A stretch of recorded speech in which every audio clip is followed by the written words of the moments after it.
Welcome back, troops. Let's tab 59.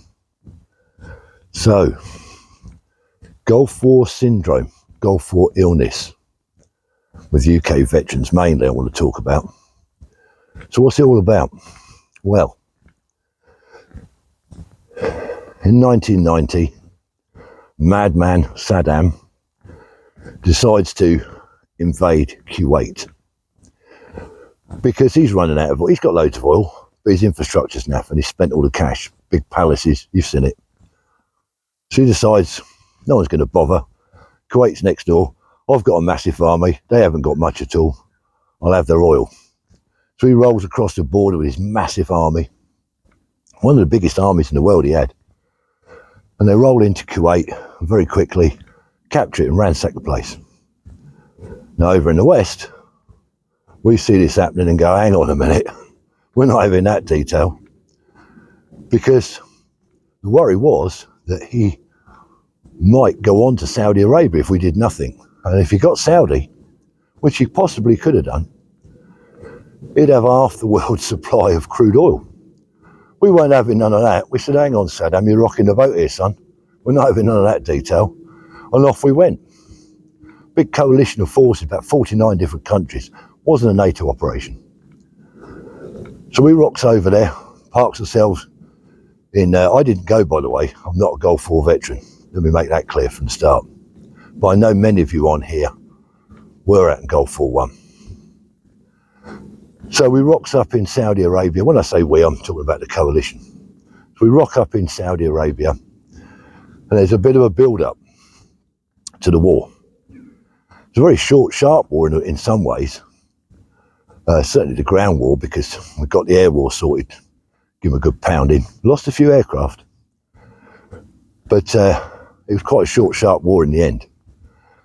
So we had to build up. Now, we knew that Iraq had got chemical and biological weapons, and therefore, and also we knew that he was willing to use them because his track record proved it. He had a war in the 80s with Iran, Iraq-Iran war, and he'd used chemical weapons there. And we'd seen that, you can see devastating pictures, you look online of the result of him using those chemical weapons. And he'd also used them up north with the Kurds. He'd give them a pasting with Sarin and other agents, mustard maybe, I can't remember. But we knew he had biological and we knew he had chemical weapons, and we knew he had the will, if you like, to use them. So therefore, we just come out of the Cold War actually. The Cold War was just over, or just about ending. So we were quite au fait, the British Army, on NBC as we called it then, CBRN as it's called now. So most of the countries in the coalition were well versed in the defence of NBC. So that helped to a degree. So off we goes, and we're out there. We've got to start taking precautionary measures. So up to our NBC training in the build-up while the air war's going on. Guys are using their kit. And they start to get the vaccinations because of biological weapons. So things like bubonic plague, anthrax. And they also start taking their NAPS tablets. Now, if you don't know what that is, that's nerve agent pre-treatment sets. So it's a series of tablets you take, and it gives you some defence, apparently, against nerve agent poisoning. You've also got your atropine auto-jets, but that's only to be used once you've definitely been exposed to an agent. That's what a last-minute job. You 3 of them in your haversack, you bang them in, or someone bangs them in for you. Like I say, you don't use that, but I have heard stories that somebody did bang them, panicked a bit and stuck it in. But in general, the troops were taking their NAPS tablets. So all that was going on. War happens, war's over, victory for the coalition, they kick him out of Kuwait and they push him back into Iraq a little ways, and the road to Basra, you've seen pictures of that as well, I'm sure, with the air power from the allies, from the coalition if you like, give them a good spanking. And then they stopped, war over, and we pulled out and everyone comes home. Big victory for the coalition. Kuwait's liberated. Happy days. Then what happens is quite a large number of coalition forces start to come down with unusual illnesses that they shouldn't have. Young, fit men and women start to get ill with different symptoms, and they vary from all sorts of, from muscle fatigue, memory loss, even terminal tumours, all sorts of different symptoms. They're really varied. I can't even go through the amount of different symptoms there is that veterans were showing or still are showing. And this is everywhere, you know, United States, Australians and British. But let's talk about the British. So people start getting sick, young fit people getting these unusual illnesses. And very quickly, the finger gets pointed at, because as far as we knew, Saddam didn't use any biological or chemical weapons during that war, as far as we knew. So the finger gets pointed at all this stuff that was being banged into our troops in the build up to the war. The NAPS tablets, the vaccines, etc. And it's also been recognised and well documented that in many cases, these vaccines were delivered out in theatre and the naps were taken out in theatre, and they weren't well documented. So that's been recognised. So what other causes could it be, apart from those preventive measures that the troops got? Well, we know that we used depleted uranium in the tips of some of the anti-tank shells. And depleted uranium is a radiation source. Could it be that? Could that be part of it? The oil wells were on fire. That was giving off all sorts of noxious chemicals from these oil fires. I mean, I say I wasn't there, but you've seen it on TV. And you guys that have Gulf War veterans, Op Granby or Desert Storm, whatever you want to call it. British called it Op Granby, Operation Granby. They would have seen and experienced these huge oil fires. Some of the wells, when the fires went out, were still spouting crude oil straight up into the air. It was covering everything, all over the place, Kuwait, everywhere. So could it be fallout, if you like, from that? So there's all these different theories of the different noxious things that our troops in the coalition were exposed to during that war. So as time went on, in 2006, the government had a bit of a meeting, done a bit of research, and they turned around to the Gulf War veterans and said, no, it's nothing to do with the vaccines that you were given. We admit they weren't documented or recorded that well on your medical records. Let me know if you're one of those people. It's not the NAPS tablets. It's nothing to do with that. And the reason the government said we know it's not that is because they did research at Porton Down. Now, for those of you who don't know, Porton Down in Wiltshire is a defence establishment, a research establishment that deals with nuclear, biological and chemical weapons and the defence thereof. So that's where your NAP tablets were developed. That's where your atropine was developed. That's where your respirators and your MBC clothing, your protective hazmat clothing, if you like, all that gets tested and developed down in Porton Down. And they work with destroying chemical weapons down there as well. Even stuff from the First World War. They're still pulling out mustard shells, etc. So because they've got all these dangerous chemicals, they're doing a lot of testing down at Porton Down, obviously all the staff that work there have to have precautions taken. And they're taking the same stuff. They're taking NAPS tablets. They were having vaccines for various biological weapons in case they're exposed to it. So what the government did was looked at Porton Down and said, out of your staff that have had the same precautionary measures as the Gulf War veterans, how many of them have got these symptoms? Gulf War syndrome, if you like. And Porton Down come back and said, none of them. No, just nothing. So on that basis, the UK government said, it's nothing we've done. It's nothing we've given you, pumped in your body, the tablets we've given you. It's not that that's making you ill. That was 2006. 33,000 veterans. Now, I can't remember how many people the UK deployed on Operation Granby. but 33,000 of them have reported symptoms, illness symptoms, since they've come back from Operation Granby. 33,000. So in 2012, with all this veterans, rocking the boat, if you like, and saying that they're ill and it's this, it's that, the UK government looked at it again, 2012, and they acknowledged the term Gulf War syndrome, but they refused to call it Gulf War syndrome because their experts said there was such a wide field of symptoms. In other words, there wasn't many veterans having exactly the same symptoms. Some would complain of headaches, some would complain of memory loss, or both. Some would complain of skin rashes, sleep loss,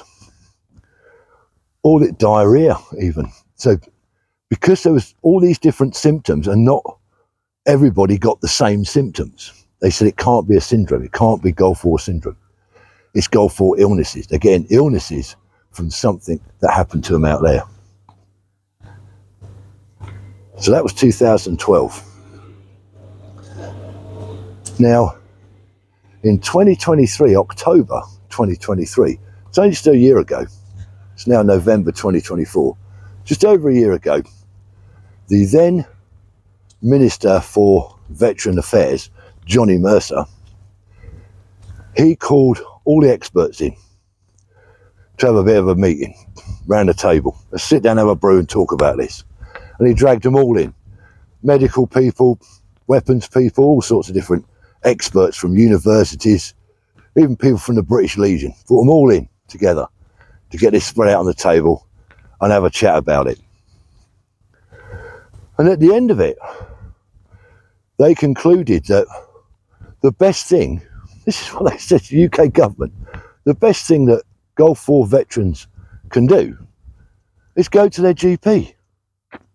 I've had to stop for a minute because every time I think this, will say, go to your GP, present yourself to your GP. Good luck with that, trying to get past the receptionist. Is there anything like the doctors around here? You ring up. Good luck with that detail. I'm sure some horror stories from veterans out there. So go to your GP and seek treatment. Now, if you have got symptoms and the doctors recognise these symptoms, they supposedly give you some sort of treatment. What the treatment is, I don't know. Please tell me if you know. But here's the thing. Out of that figure I gave you earlier, 33,000 UK veterans suffering Gulf War illness, better not say syndrome, Gulf War illnesses. 33,000, 1,300 are receiving war pensions for it. 1,300. So I suppose the idea is, from what I've gained from what the government are saying, you go to your GP, you tell them that you're a veteran of the Gulf War, and you tell them what's wrong with you. They then treat you, and you got it documented. Then you take that documentation and you apply online or wherever, post, for a pension, a war pension. And it goes through the army system, the veteran system, the medical boards, etc. look at it. And if they believe you've got a case, they'll award you a war pension.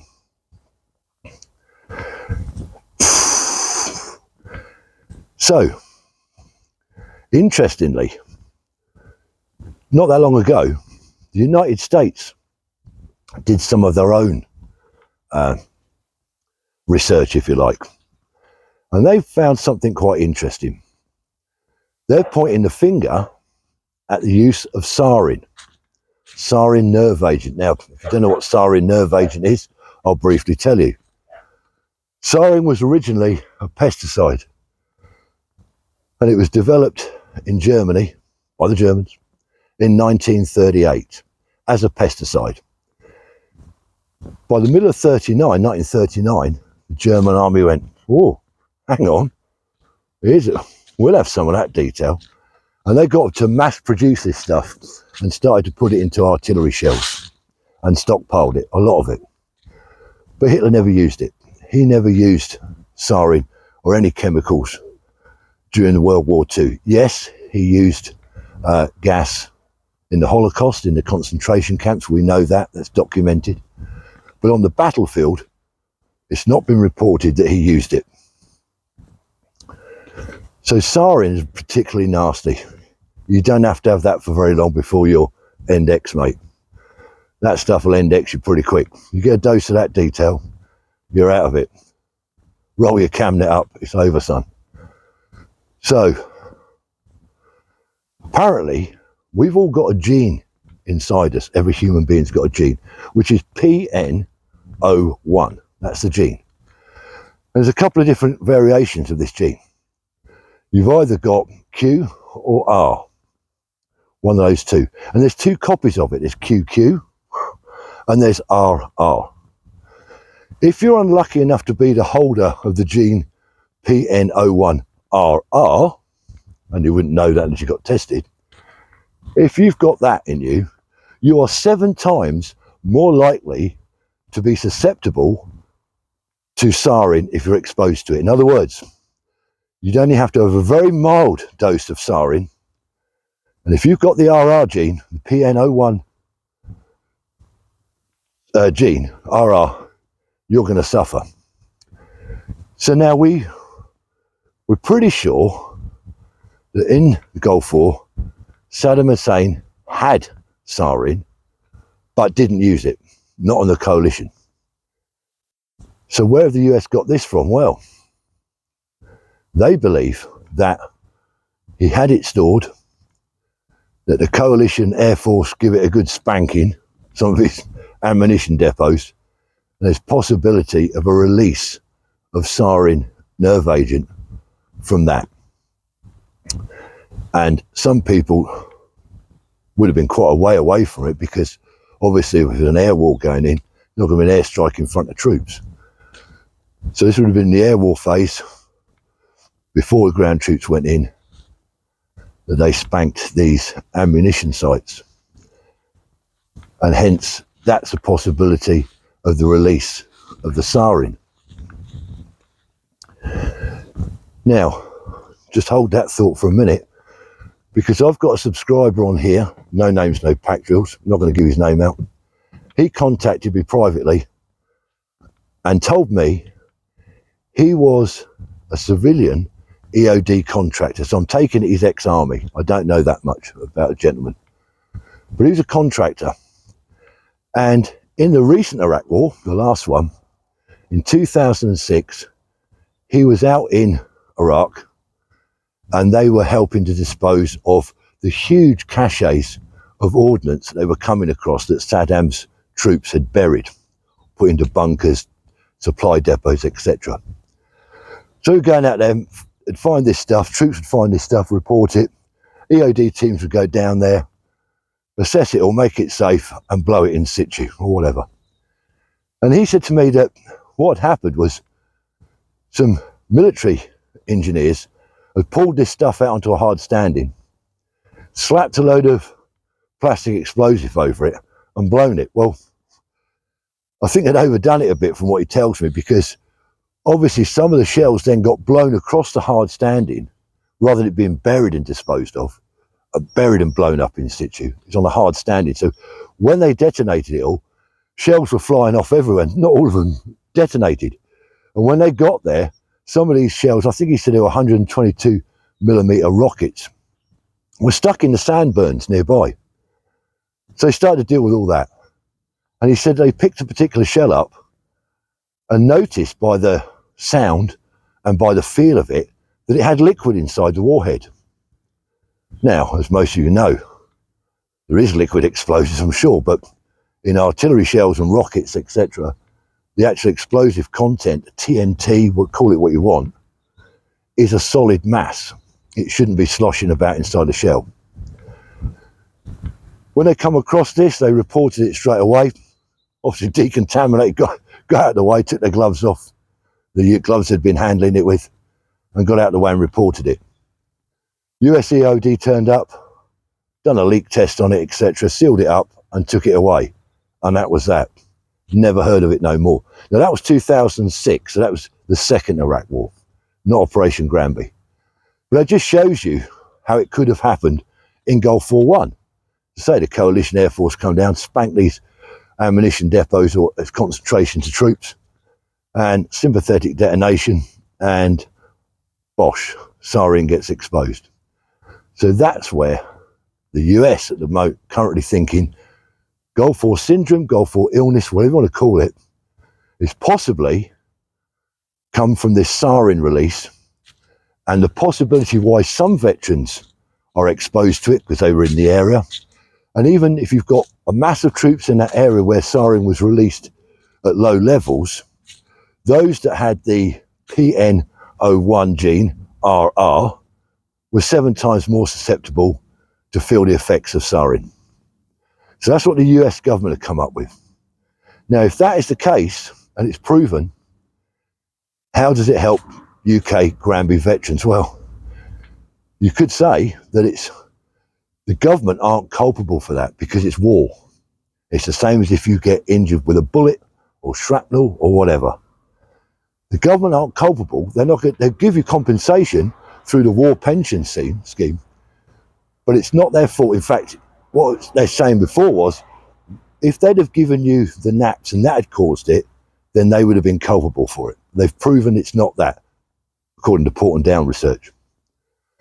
But if it is proven, if the US do prove it's this, and the British government take notice, then that should help our veterans apply for and secure a war pension. Please let me know in the comments if you are a Gulf War veteran from any of the coalition countries that served out there, and I'd especially like to hear anyone that is suffering from Gulf War syndrome, as we know it, as the UK government call it, Gulf War illness. Be interested to know your thoughts and stories. So, it's the end of my little chat. Remembrance Day is approaching. Today is Wednesday. A few days to go for the big one. Be doing some videoing for that for Remembrance Day. Hope you're all safe. If you're new to my channel and you haven't subscribed, please consider it. I'm not saying do it, I'm saying consider it. Thanks very much, everybody. Stay safe. Till next time, and it won't be long. Remember, let's tab.